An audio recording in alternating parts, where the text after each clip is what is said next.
Good morning, good afternoon, good evening, wherever you may be.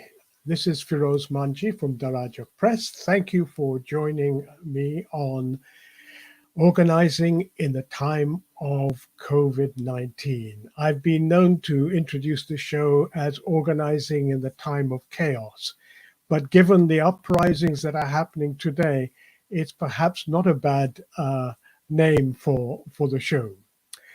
My guest today is the amazing Lou Turner, who is a clinical assistant professor at the Department of Urban and Regional Planning at the University of Illinois and former academic advisor and curriculum coordinator, Department of African American Studies at the University of Illinois.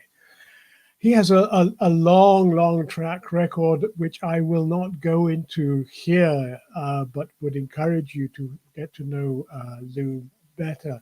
But he was the co-author of Frantz Fanon, Soweto, and American Black Thought, which the book cover is shown here. And he's a colleague of the late Hegelian Marxist philosopher Raya Dunayevskaya. Lou has written extensively on Fanonian, Marxian, and Hegelian dialectics. And my reason for inviting Lou to join us today is that I think never before in this last decade or so, though, I think that Fanon becomes so relevant for us. And so I'm just delighted, Lou, that you are able to join us. Thank you for sparing time. Thank you very much for inviting me, having me. Well, it's great. Perhaps we can start by saying, can you tell us where you are and what's happening in terms of the rising rebellion where you are? Well, I'm in central Illinois, out in, as I told you before, the cornfields and soybean fields down in central Illinois, where the University of Illinois' flagship campus is. There is a campus up in Chicago where I used to live. And a couple other campuses that they have. But I'm in central Illinois. But I get up to Chicago, it's about 140 miles north of here, a lot. Indeed, I teach a course on community engagement, which I take students to Chicago, where I used to work on the far south side of Chicago as director of research and public policy for a community organization called Developing Communities Project. The organization is the organization started by Barack Obama when he was a community organizer. Right. So I have a lot of contacts in Chicago area, community folks, community organizations, and activists of various kinds. But now I'm down here and came down here to both teach and be an academic advisor and develop curriculum in the Department of African American Studies. I was invited down here by Sundiata Chajua, who was the head of the department. And my wife also got a position there. Her main position was in the Department of Sociology. Her name is Ruby Mendenhall. And she's also an assistant dean in the College of Medicine. So that's where I am, both geographically, but also in terms of at least where I work. Right. So in your book on Soweto and Fanon, you said Soweto reverberated throughout the world like a thunderbolt. Yeah. Is it? I mean, there's such parallels. The what might be called the Floyd Rebellion. Has reverberated right across the United States, all over Canada, and I think all over the world. This morning I received a video of a demonstration, I Can't Breathe, in Kenya, in the slums of Kenya. So there is a resonance here. Why do you think there is that thunderbolt, like you described Soweto? I think you have a very strong point that in terms of looking at or recognizing the similarities of the moment. So in 1975, we were working on a pamphlet on Fanon and his relationship to the Black movement in the United States, something of a summing up of what the end of the Black Power movement had represented, when in June 16th, which we will be celebrating or commemorating next week, Soweto occurred, the uprising of 1976. 1976. So we changed the title of what we were working on to respond to that upsurge that we saw and its impact internationally, because it captured in many ways Fanon's one of Fanon's conclusions in Wretched of the Earth, when he talked about nationalism, which is not a narrow nationalism, but a national consciousness that is gives us an international dimension. And he talked about a new humanism. So there are these national struggles or Black struggles that reverberate and have this international dimension, as he calls it. And we were seeing it right before our eyes with Soweto and the emergence of Black consciousness, the Black consciousness movement, and Steve Biko. But the international reverberation led to a worldwide anti-apartheid movement, which brought down apartheid in South Africa. So it's the parallels to today are, to me, unmistakable, right down to, I mean, and it's eerie. I have to confess, it's eerie. And it first occurred at the strangulation, the public lynching of Eric Garner several years ago in New York, where he breathed the last words, "I can't breathe, I can't breathe."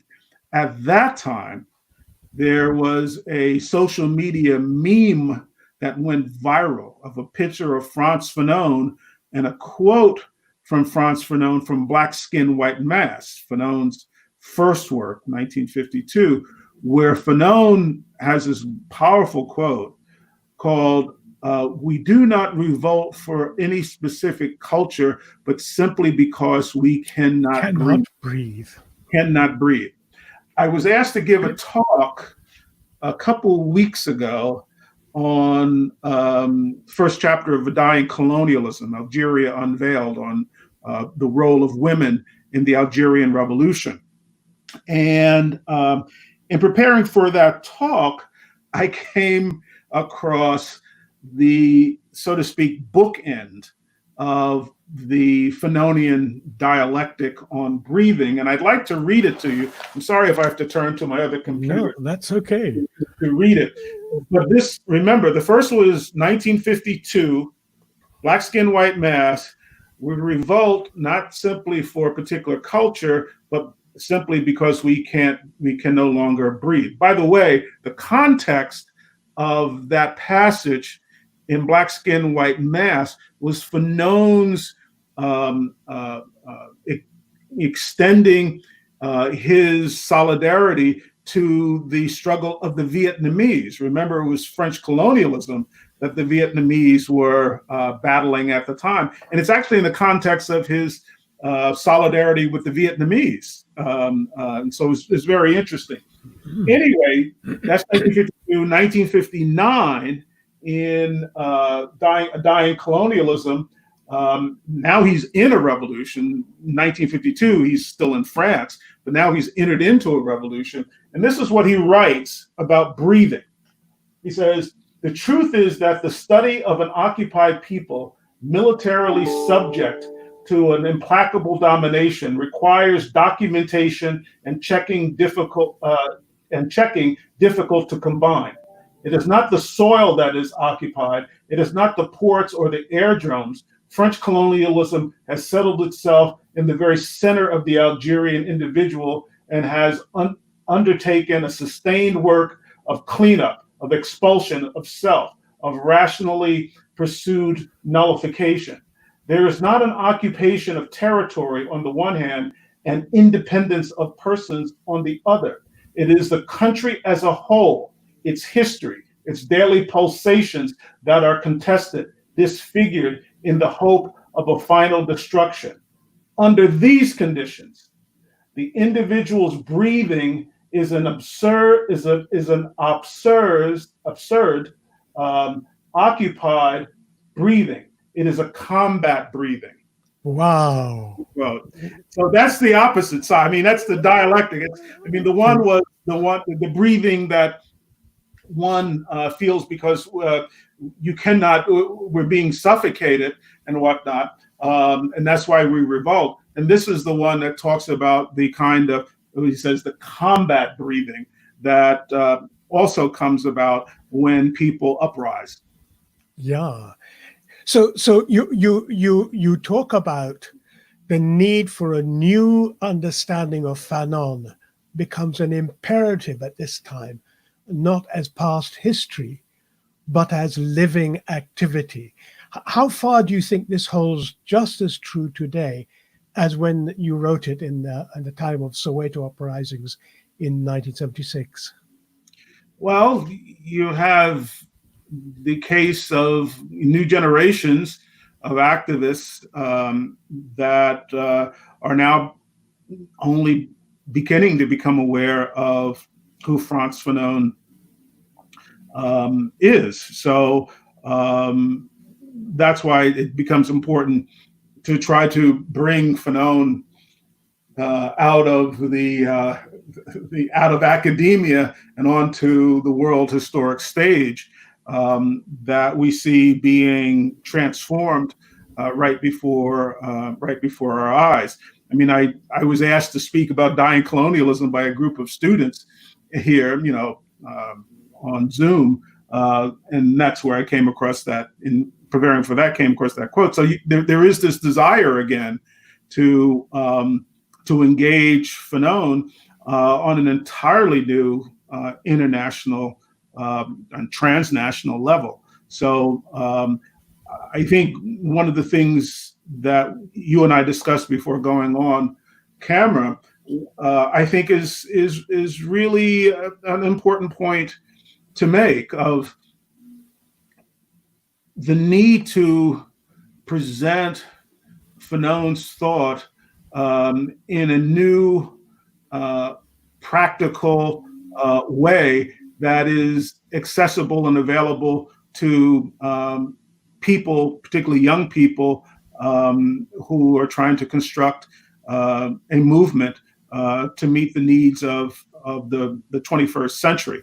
So I think that's one of the things that I'm very interested in pursuing. That it isn't that, and needs to be clear, it isn't that there isn't a lot of engagement with Fanon at the moment. I mean, it's moved from being a cottage industry, Fanon studies, to being a transnational corporation, to tell you the truth. There's a lot of writing and publications on Fanon. Most of them, however, pretty much remain in a kind of discursive vein that doesn't get to the practicalities of where Fanon's thought really hits the road with people who are developing a new radical consciousness, a humanist consciousness to deal with the challenges of racial capitalism today. But looking around us today, what would be the new understanding? What do we bring forward as living activity, not merely regurgitation of history? Well, that's a good question. Let me try to contextualize it a little bit. I'm not saying that this is the the full answer, but there have been periods, or as Lewis Gordon talks about, waves of Fanonian studies or engagements with Fanon. I'm writing a piece now for an anthology that Nigel Gibson is putting together, which looks at Fanon's reception in the United States during the period of the Black Power movement, on the basis of the fact that the largest audience, the biggest reception of Fanon has been in the past and frankly is today. It has always been Black America. It wasn't in the Caribbean, it wasn't in Africa, believe it or not. And there's reasons for that. But here, during the emergence of the Black Power movement out of the civil rights movement, I have a copy, I think I have, yeah. I have a copy of the Grove Press edition of Wretched of the Earth. And this was, Grove Presses was I guess they're still around, a progressive publisher. And this is the 1967 edition. Let's see if they're going to say it. It's the 16th printing. Wow. Of Wretched of the Earth. And Wretched of the Earth came out in the first English American, there was a previous English edition, in 1965.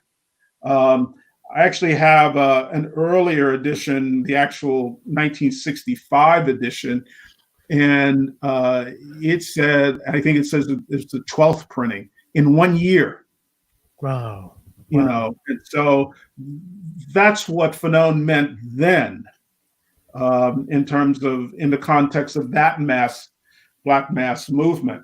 When you look at Soweto in the 70s, it was more Black skin, white mass that the Black consciousness movement gravitated toward, as against Wretched of the Earth, which is what organizations like the Black Panthers had gravitated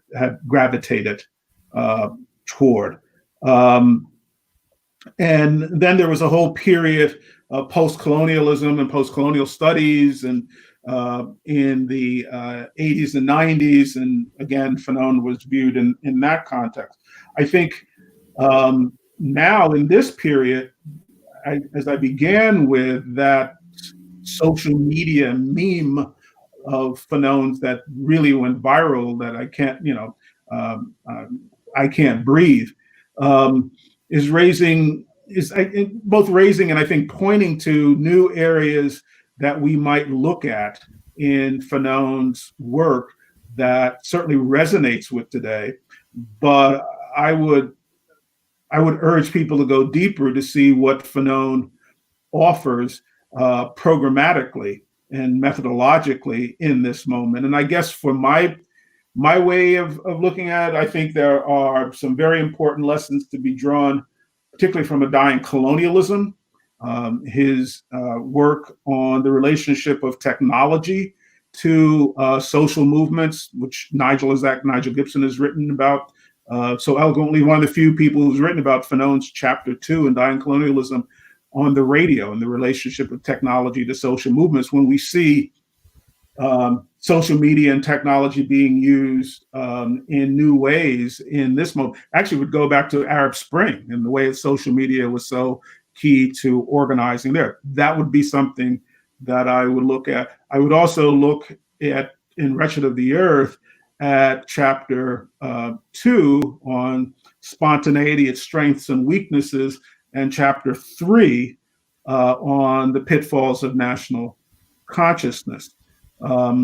So there are those things as well. And just lastly, in terms of Wretched of the Earth, I wrote a piece for an anthology that Nigel Gibson published, edited a few years back, on an area of Wretched of the Earth that there hadn't been much, if at all, any work on. And that's the end of the book, and his work, his case studies on torture. And I think some some of the questions that we're looking at now in terms of police brutality and the kinds of anti-Black police violence that we see, I think Fanon has something to say to us that fills out or gives more substance to this point, this notion of I can't breathe, and the kind to understand the nature of anti-Black violence in when it comes to essentially a police state in terms of what was called back then, and many people are reviving it again, of internal colonialism in the United States. The internal colonialism thesis that the Panthers and other in the Black Power movement pushed as a position and as a framework came from Fanon. So that 1965 translation and publication, mass publication of Wretched of the Earth influenced in a lot of theoretical development within the Black Power movement, and so-called internal colonialism was one of them. That's where it frankly came from, was from Fanon. And it's come back again. People are talking about it in many ways. So, I mean, one of the things my partner pointed out to me was that when one watches that horrifying video of the Floyd, sure. It's the point that for 8 minutes he was being tortured. There is no other word for it. It wasn't purely an assassination. It was torture which preceded that. And I think that is probably why it has had such a resonance amongst people. For it in those few minutes encapsulates the Black condition in America, of a constant torture that leads to premature death. Right. I mean, what you said about the Soweto uprisings, you pointed out that what started as a student protest overnight had all the features of a movement for liberation. And the second point you made there is that in a very short time, a movement for the emancipation of labor. And that was very clear there. What has been the response of the US labor movement to this current rebellion? Oh, Feroz, you raise a very important question. And it'll be interesting to even see what a Fanonian analysis of that would look like, let alone any number of other important theorists, what they would bring. I've been following the movement pretty closely. And as you know, it's been 140 cities in the United States that have had mass marches of one kind or another. I've come to call it, after Rosa Luxemburg, a general political strike is what we're seeing, that continues to sustain itself. And the problem with anti-Black police violence, which now is being meted out to more than just Black people, as we see with some of the police brutality against the demonstrators and the protesters, and waking up people in totally new ways. One of the major problems with anti-Black police violence is twofold, and this is where the defund the police or dismantle the police issue comes in. The first part of it is that with generations, I'm not talking about decades, but generations of disinvestment in Black communities by cities, states, and the federal government, going back to the 60s, the constant disinvestment in the Black community, which creates so many of the social issues that everyone now is talking about trying to address, is counterposed to the steep investment in police forces in those communities. So you get a disinvestment, and then in social services and all the other aspects in community and economic development, workforce development, all these things in the Black community, and a steep investment of the police. So when we talk about city budgets, we see that the largest amount of both of city budgets are for the police department to essentially suppress the types of upsurges which arise out of the contradictions produced by structural disinvestment, structural racism within of the Black community. And so there is that. The other side of it is, and you asked about labor, is that one of the reasons for the ineffectuality of reform. And I was involved back in the 1990s in Chicago. We had a very strong anti-police brutality movement, and I was one of the leaders of that movement. I mean, there were just a lot of cases. We had some pretty radical attorneys that worked with families to try to. I mean, it was we had a very powerful movement back then. But the thing that we derive from that experience and from that work is the role of the police unions and what's called the FOP, the Fraternal Order of Police. So you have the police unions that are very powerful and that essentially have, through contracts, been able to essentially shelter bad cops from any kind of accountability for their brutality against the Black community. So therefore, one of the things that we saw, and it was either in Minneapolis or Washington, D.C., I forget, and I think it was Minneapolis, that there were two buildings that were burned initially. The first one was the 3rd Precinct. That's the building and the precinct administration, police administration, where the 4 cops who killed George Floyd came from, was the 3rd Precinct. And the other building was the AFL-CIO had gotten burned. So, and now there's a lot of discussion, or at least discussion is beginning to emerge, and hearing some sounds from some trade union leaders about decertifying police unions in this country. So it's, and everybody makes the typical caveats of being in support of organized labor, as they should. But the way in which police unions and prison guard unions have been able to shield brutal cops or prison guards from any kind of accountability has been one of the major reasons for the lack of any kind of change in the conditions. Every time there is one of these killings that comes about, and everyone talks about reform, reform, reform. My view and my advice to people, particularly young people, is to stay on the offensive.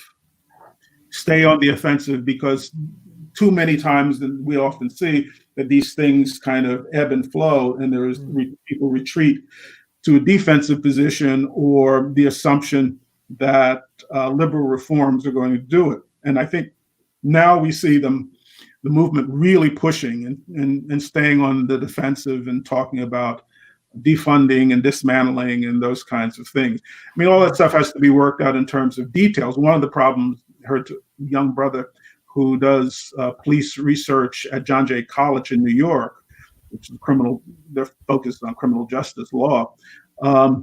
He's made a very interesting point about defunding and trade unions, police unions.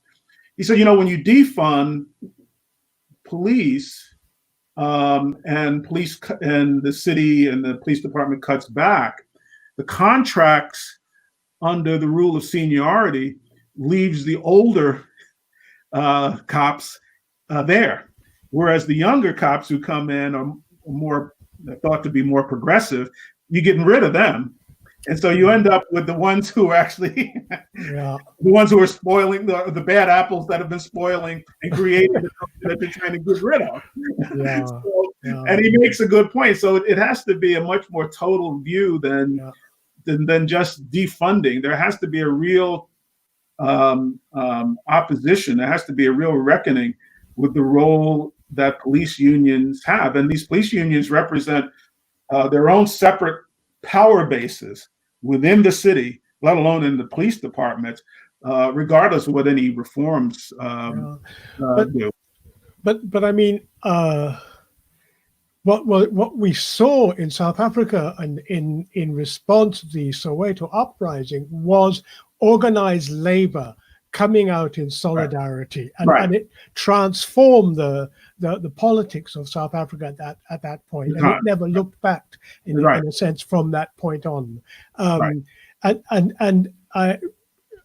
I hope that there may be something like that possible in the USA. But one of the striking features of the rebellions has been the presence of so many white people who have joined the demonstrations, and in some cases have been willing to stand in the front line to protect their Black sisters and brothers. And it reminds me of Karl Marx's statement that labor cannot emancipate itself in the white skin, where in the black skin it is branded. So the question is, to what extent, through these large-scale involvement of white people, to what extent is that an expression of their search for their own emancipation? That's a good question. I mean, we've seen in the United States, we've seen in other parts of the world. I remember back in the day, I guess it was in the 90s, in the Palestinian struggle in Israel, you had "not in my name" movements amongst people, and so I think there's some element of that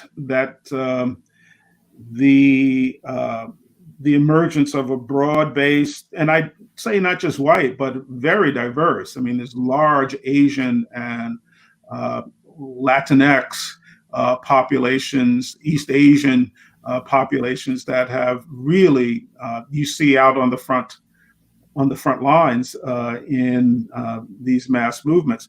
So it's a very multiracial, multi-ethnic movement, to be sure. But I to go to the original kind of theme of your program of organizing in a period of in the time of COVID.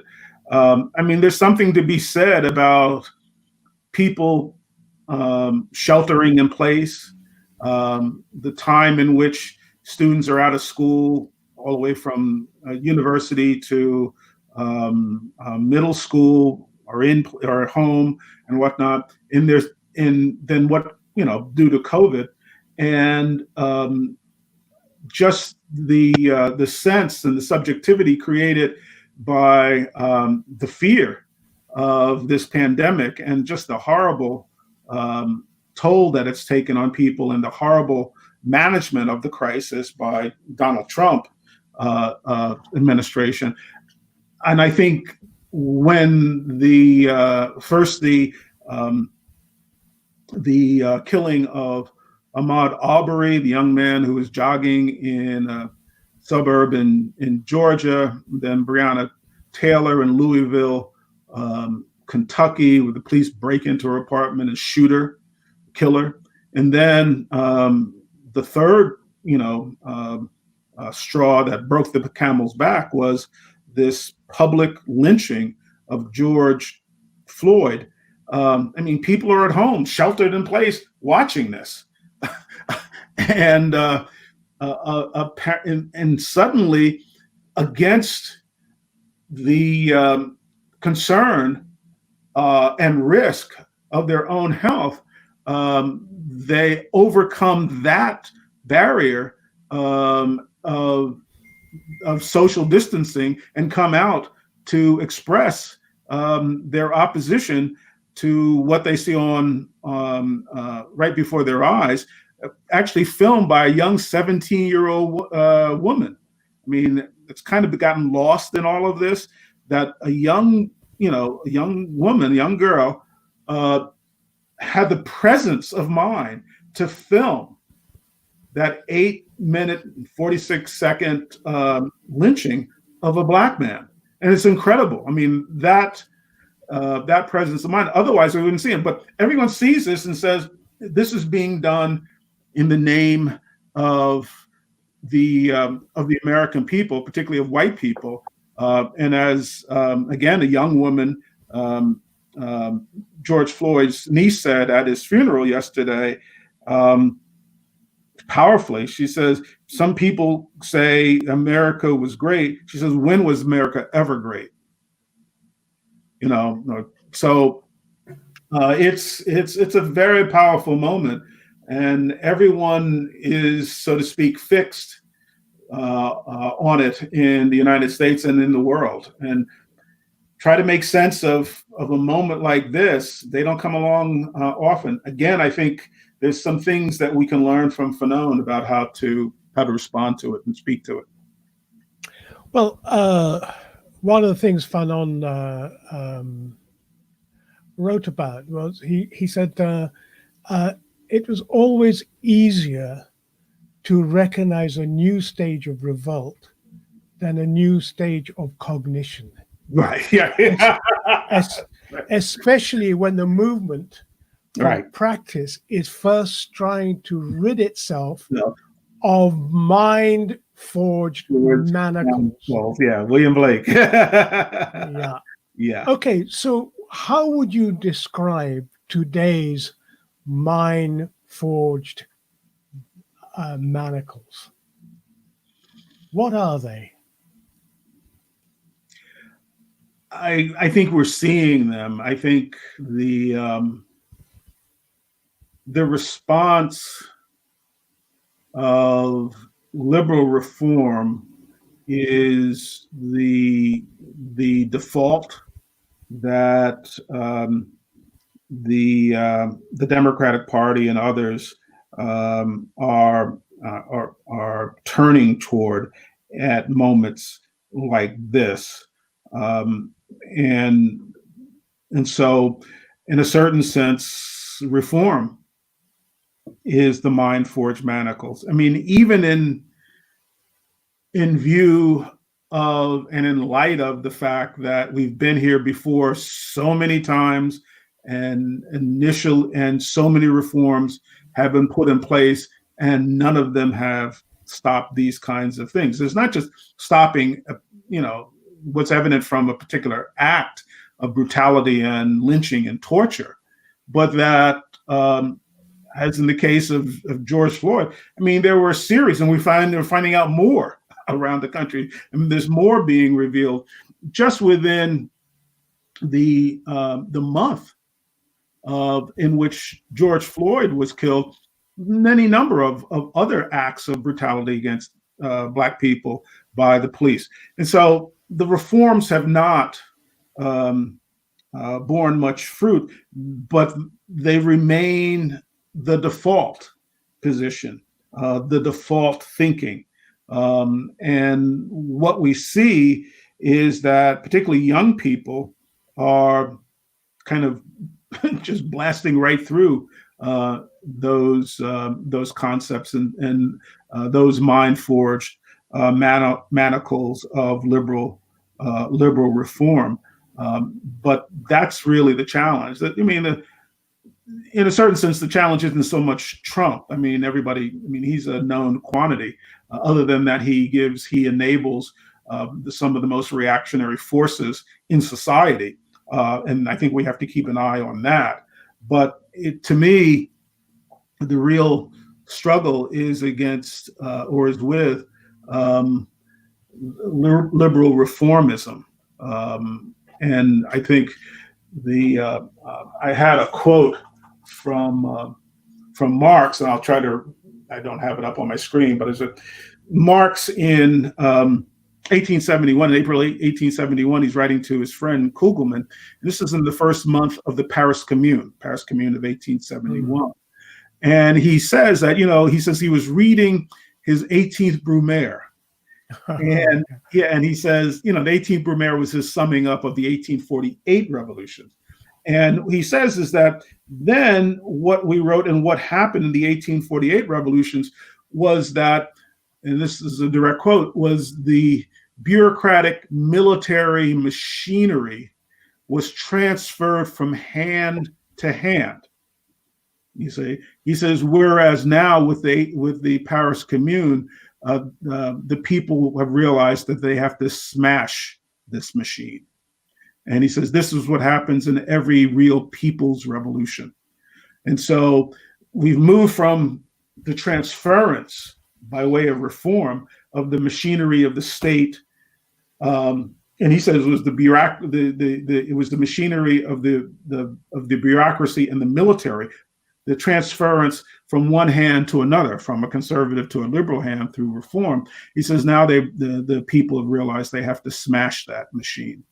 And that's the question that is, uppermost in my mind. Is there a realization in this new stage of cognition, or if there is this new stage of cognition, as you mentioned, is there a realization that it has to be the smashing of the machinery rather than just transferring it from one hand to another? I think, and he says this is what every real people's revolution comes to realize. Yeah. That quote from the 18th Brumaire. He says the social revolution cannot draw. That's beautiful. Right. Cannot draw its poetry from the past, but only from the future. I think I think that captures it all. Poetry itself. I think it's wonderful. And he then goes on to say that the revolutions of the 19th century, and I would say 20th century too, have to let the dead bury the dead. Right. Absolutely. And Fanon had that as the frontispiece quote to the last chapter of Black Skin, White Mask. Yes. We have to do much more in unpacking Fanon's relationship to Marx's 18th Brumaire. I know that Nigel's been doing some really interesting work on this. One of the most prescient chapters in Le Damné de la Terre, which I prefer much better than The Wretched of the Earth, which is rather paternalistic, I think. Which is the first line of the International, right? Well, I know, but that's no excuse. It was Fanon's critique of the national bourgeoisie, which was, so prescient. It tells a history of Kenya right from beginning to end. Yeah, but what for me has been striking has been it is over the dead bodies of a crushing of a movement for liberation that national bourgeoisie rises. Can we characterize what happened in the crushing of the Black Power movement? That we see the rise of this middle class who crossed the line, in a sense, who took advantage of it. And I would even say Barack Obama owes his position to that surge. Can we see this happening again? Or is there sufficient cognition today that this is something to be worried about? I think it's always something to be worried about. I think that we saw, first of all, I think that one of the pieces of work of Fanon's that speaks to us today is that chapter. I think he pretty much laid out the script of what is to come and frankly what is happening. But there was this generational divide that's gone back maybe a decade now, I don't go along with all the generational divides because I think there's something that a new generation of radicals and progressives can learn from some of us older ones. But there is a generational divide, and that predates what we see now. And I think we've seen it arise again with this 2020 uprising that we're witnessing as well. But I think there's always in moments like this, there's certain clarifying elements, and then there's new contradictions that represent challenges. I mean, just as I've seen kind of the old Black political elites with pretty much the same script, and actually, hearkening back to the halcyon days of the civil rights movement, and even sometimes the Black Power movement. I've also seen the emergence of some young Black middle class leaders too, that all too easily fit into this mold as well. They're not as they're more conversant with the rhetoric of the Black Lives Matter generation, but these are new contradictions that will have to be dealt with too. So I think Fanon's discussion, his analysis of the pitfalls of national consciousness, and his analysis of the emergence of a Black, as he calls it, a national bourgeoisie. We see in South Africa, we see in a number of other places, and we see it certainly here in the United States. So, there's going to be new challenges. But the thing that I see that's new is that this generational divide already has. It's a hip hop generation. It's a social media generation. The generation of Black Lives Matter is already challenging the old Black Power, the old elite, political elite. What they're going to have to deal with is the emergence of those elites within their own ranks, that's always the case. And Fanon did such a beautiful job of saying how the national liberation movement, the national independence movement, used the radicals, and no sooner than victory was in sight, they got rid of them, shunning them aside. And that's what Marx talks about in the 18th Brumaire. That's why he said never again with the bourgeoisie, because it was the proletariat with the bourgeoisie against the aristocracy. And no sooner than victory was in sight, the bourgeoisie turned against the working class, against the proletariat. And so in 1850, he gave this address, and that's when he said, never again with the bourgeoisie, the revolution has to be made in permanence. He had his principle of permanent revolution, or revolution in permanence. And it recognized the need for sustaining a movement over time. And I think this is one of the challenges that we see this movement wrestling with, how to make this movement sustainable over time, how to make the revolution in permanence. I mean, one of the, I think, less recognized things about Fanon was, in a sense, his aspiration towards the emergence of a universalist humanity. Mm-hmm. He talks about the fight for freedom was, quote, not a treatise on the universal, but the untidy affirmation of an original idea propounded as an absolute. Right. Yeah, and he goes on that this new humanity cannot do otherwise than define a new humanism, both for itself and for others. Yes.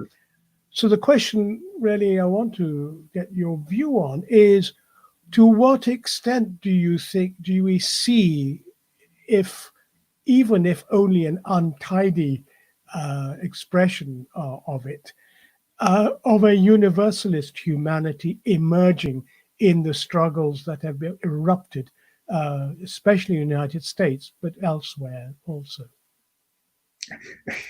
We should collaborate on an article or a pamphlet, man. Great. I like that. I mean, you can certainly, I come with a Fanonian framework to what I'm witnessing. And so, yeah, I see that being played out. I see the manifestations of that in any number of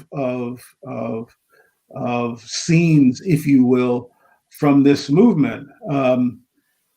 Strangely enough, it was on John Oliver Tonight had something on this past Sunday. He had a nice little primer on the problem of trying to change the police department and the history of the police going back to slave catchers, which is actually the origin of the American police department. As people think of, British bobbies or something like that. That is not the origin of American policing. It's actually slave catching is the origin. So it's always been directed at Black people. At the end of the program, he had this young woman that's in the video. You can actually find her somewhere. I think her name is Kimberly Jones or something.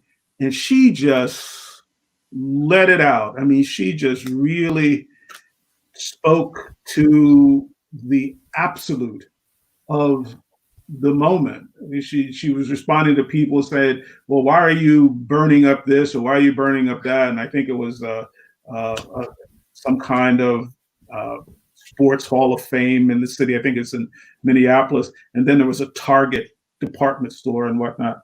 And so she was saying, the hell with your sports hall of fame, the hell with your Target. He says, you've torn up the social contract. He says, if somebody steals something and you call the authorities, you call to help you and whatnot, and they attack you, he says, you've torn up the social contract. It doesn't exist anymore. And so to talk about reform or putting this back together when you've been tearing up the social contract, and this is just kind of liberal, social contract theory, is she said, that essentially she's saying that theory doesn't mean anything anymore. And so coming to us with this idea of reforming institutions in society to mend the social contract, she says it's been torn up. There's no way that we can buy into this anymore. And I guess what I'm saying is that that's what I sense that has gotten through to so many people who are not Black, to white people and to others, that there is no social contract in America. Just as George Floyd's niece says, some people say that, make America great again. She says, when has America ever been great? No. I mean, is the idea of a social contract, in fact, one of those mind forged manacles? Right. There's some people who have done some work on Rousseau and Fanon on social contract. I think at the end of Wretched of the Earth, where he tells the Africans, he says, leave this Europe, where they're never done with talking of man, but murder men on every one of their corners, every one of their streets. And apparently the expression, there's some connection to Rousseau and social contract theory. I mean, that he says is also that leave this Europe where dialectic has become equilibrium. That's right. Yeah, I mean, I think you have something there that that's why he calls for a new humanism. I mean, after all, Enlightenment humanism came the period of colonialism, so we can't really go with that. Exactly. With that humanism.